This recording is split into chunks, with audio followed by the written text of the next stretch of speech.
इसके समीप जाना उचित नहीं होगा। संभव है ये भी इस दुष्ट की कोई माया हो।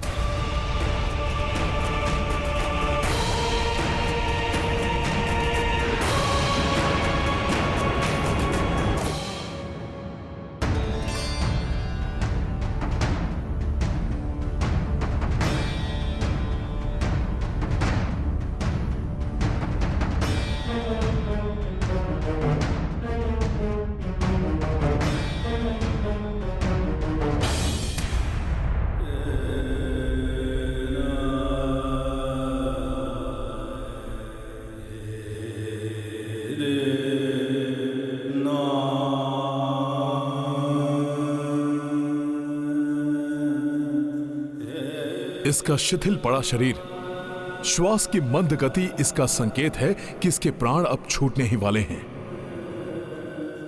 दशानन मरणासन है।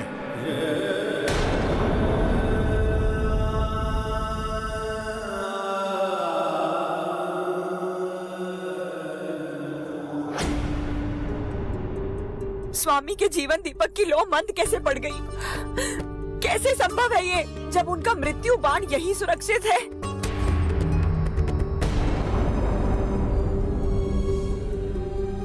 ओम ओम जोम शा, ओम जोम सोम स्वा, ओम जोम सोम स्वा, ओम जोम सोम स्वा।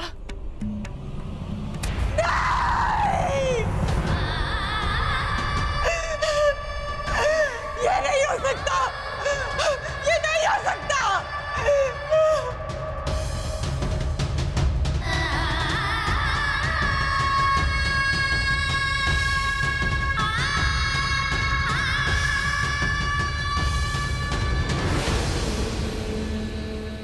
अपनी अंतिम सांसें गिन रहा है ये दुष्ट। अंततः धर्म ने अधर्म को परास्त कर ही दिया।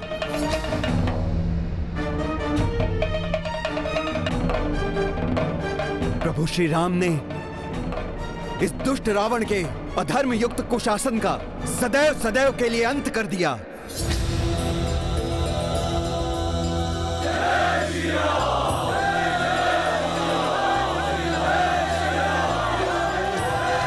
जय श्री राम, जय श्री राम, जय श्री राम।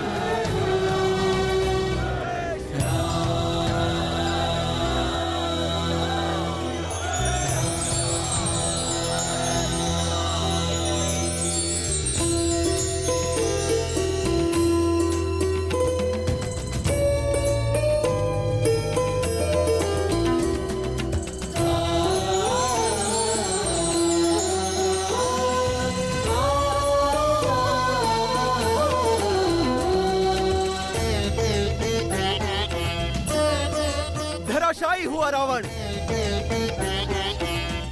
प्रभु श्री राम ने इस दुष्ट का अंत कर दिया।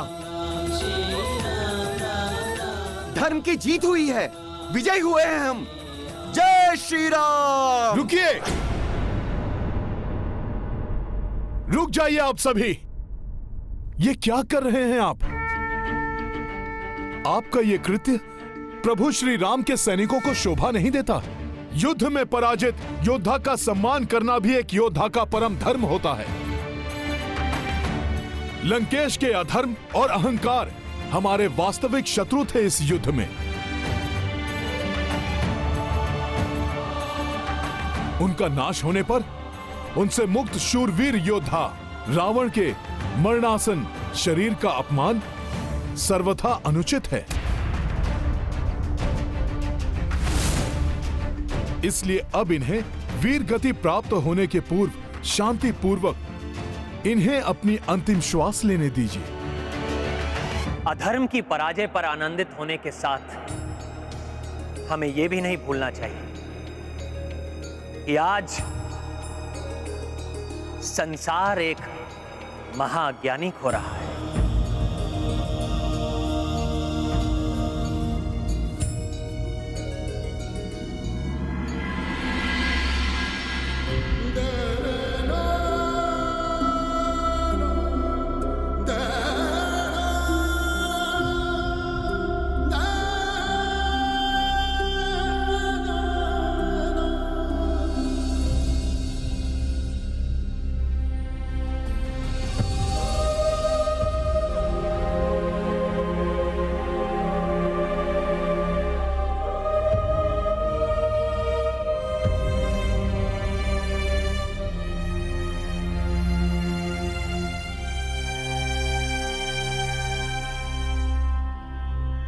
प्रभु, कुछ समय पूर्व मैं इनकी पराजय, इनकी मृत्यु की कामना के साथ युद्ध भूमि में इनके विपक्ष में खड़ा था, परंतु अब मुझसे इनकी ऐसी दुर्दशा क्यों नहीं सही जाती?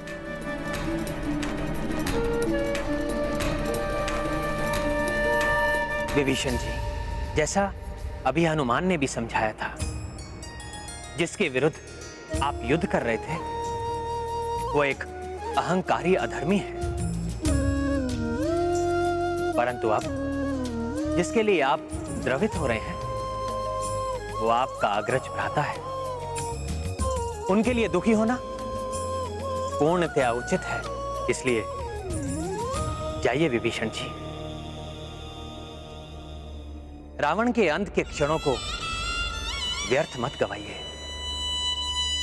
अपने भ्राता के इन अंतिम क्षणों को अपने भ्राता के साथ ही बिताइए।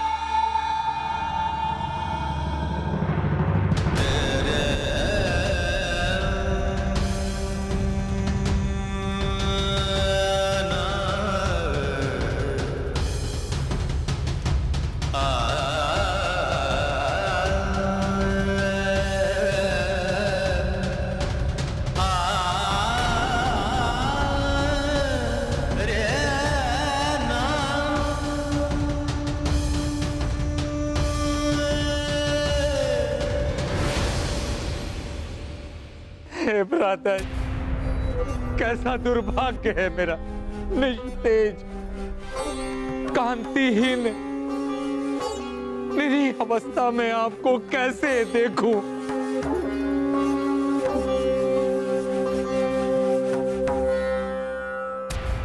आपको बारंबार समझाया मैंने, परंतु आपको अधर्म से रोकना मेरे लिए असंभव हो गया था।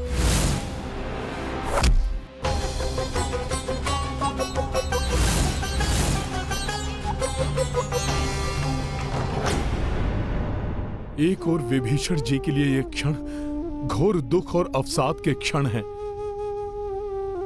क्योंकि वो आज अपने अग्रज को खो रहे हैं, परंतु वहीं दूसरी ओर ये अत्यंत शुभ और प्रसन्नता से परिपूर्ण पल भी है, क्योंकि अब शीघ्र ही प्रभु श्री राम से माता सीता का सुखद पुनर्मिलन होगा।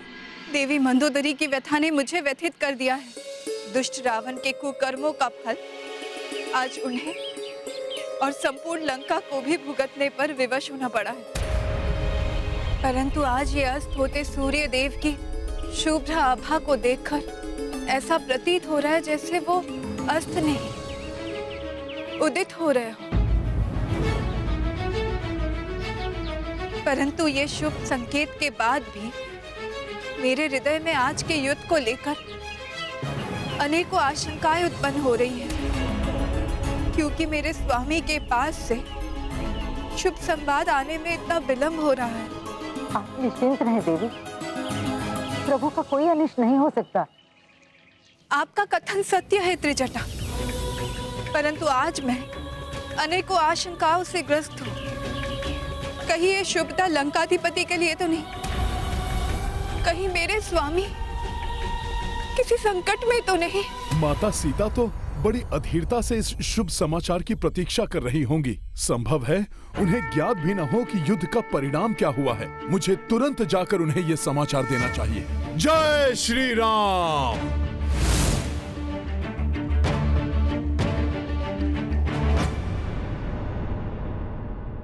मुझे इसी परिणाम का भय था भ्राता श्री। आज आपकी ऐसी दुर्दशा मुझसे नहीं सही जा रही है, नहीं सही जा रही।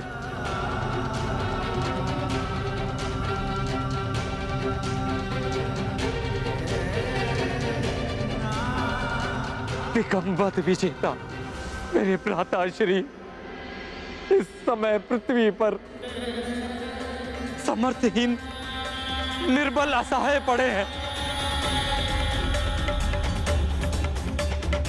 जिस अधर्म ने मुझे आपसे दूर किया, अब तो उसका परित्याग कर प्रभु श्री राम को अपने हृदय में धारण कीजिए।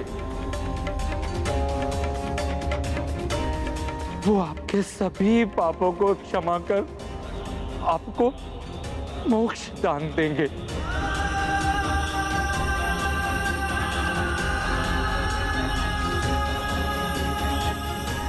शरणागत वत्सल प्रभु श्री राम के शरणागत बनी।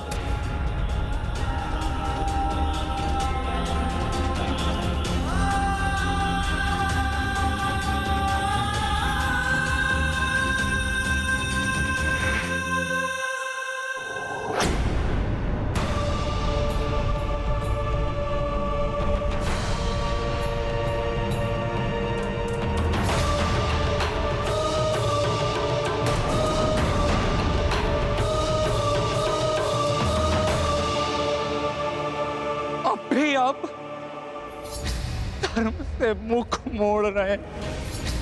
ऐसा मत करिए भ्राताश्री। अब तो मेरा कहा मान लीजिए भ्राताश्री।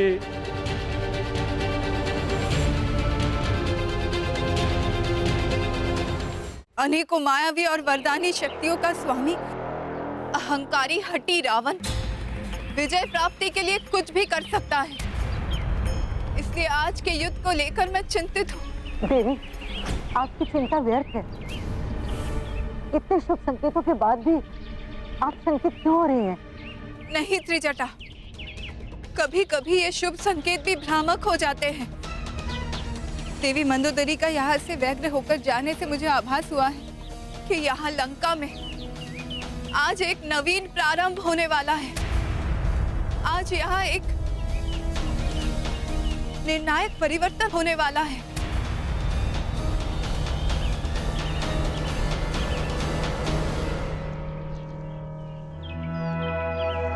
आप सर्वथा उचित कह रही हैं माता।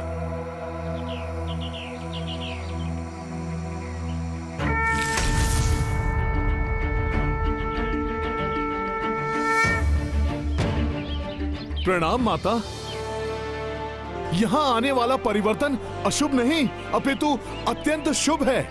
पुत्र, तुम्हारे मुख के भाव से ऐसा प्रतीत हो रहा है कि तुम जो भी समाचार लाए हो उसको कहने के लिए अत्यंत आतुर हो। हाँ माता, मेरे अंतर का उल्लास ही मेरे मुख से व्यक्त हो रहा है, क्योंकि मैं आपको प्रभु श्री राम की अधर्म पर धर्म की विजय की शुभ सूचना देने प्रस्तुत हुआ हूं माता।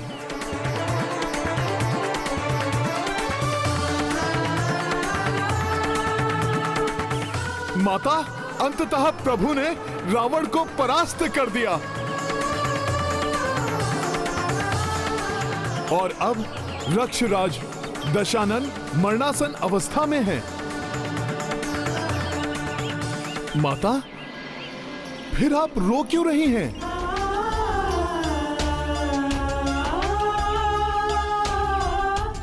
माता, मैं तो शुभ संदेश लेकर आया हूं, परंतु वो सुनकर आपके नेत्रों से यह अश्रुधारा क्यों बहने लगी? जय श्री राम।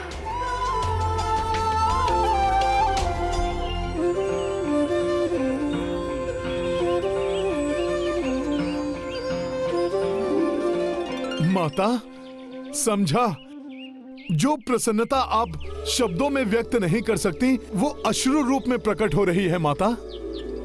हाँ हनुमान, नकारात्मक परिवेश में भी भय, संशय और अनिष्ट की आशंकाएं हृदय में घर कर लेती है। अच्छे में भी बुरा दिखाई देने लगता है। कदाचित मेरे साथ भी ऐसा ही हुआ है। मुझे अपने स्वामी के बल पर संदेह नहीं, परंतु हाँ, मुझे ये निराशा सता रही थी जिससे आज मुझे मुक्ति मिली है। मैं अत्यंत प्रसन्न हूँ हनुमान।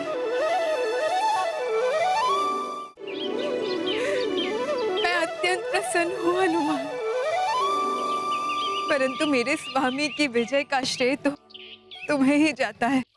तुम्हारे बिना ये संभव नहीं था हनुमान। जो कुछ भी तुमने किया उसके लिए तुम्हारा धन्यवाद करने के लिए शब्द ही नहीं है मेरे पास।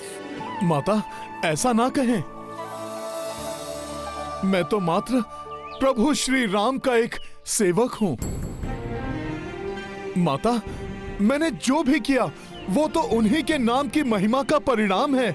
और माता, प्रभु ने तो अंतिम युद्ध एकाकी ही लड़ा था, जिससे आपको कष्ट देने का दंड उस दुष्ट को वे स्वयं दे सकें।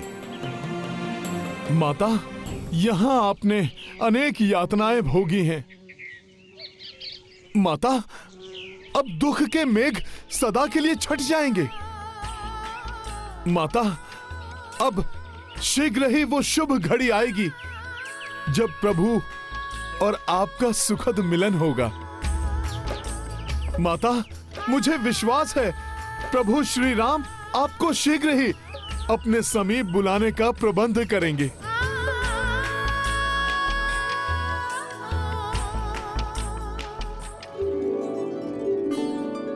भैया, अब आप शीघ्र भाभी माँ को बुला लीजिए। हनुमान आपकी विजय का समाचार लेकर जा चुके हैं। मेरे प्रिय अनुज लक्ष्मण, हमारा जन्म राजवंश में हुआ, परंतु हमारे जीवन का अधिकतम समय वन में ही बीता है। बाल्यकाल में गुरु विश्वामित्र के सानिध्य में और उसके पश्चात 14 वर्ष के वनवास में इस समय हमने ऋषि मुनियों की बहुत सेवा की, धर्म के मर्म को सीखा, जाना, परंतु राजनीति का ज्ञान सीखने का कभी कोई अवसर ही नहीं मिला हमें। परंतु अब राजनीति का महाज्ञान सीखने का समय आ गया है लक्ष्मण।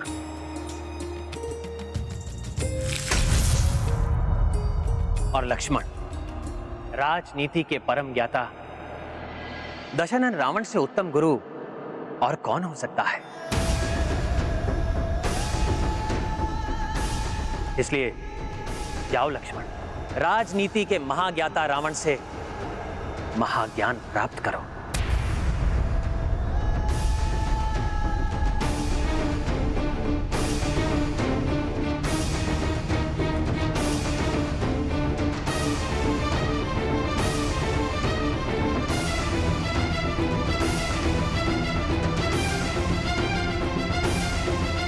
प्रत्येक व्यक्ति में गुण और अवगुण दोनों होते हैं। ये सामने वाले व्यक्ति पर निर्भर करता है कि वो उसे पहचान पाता है या नहीं।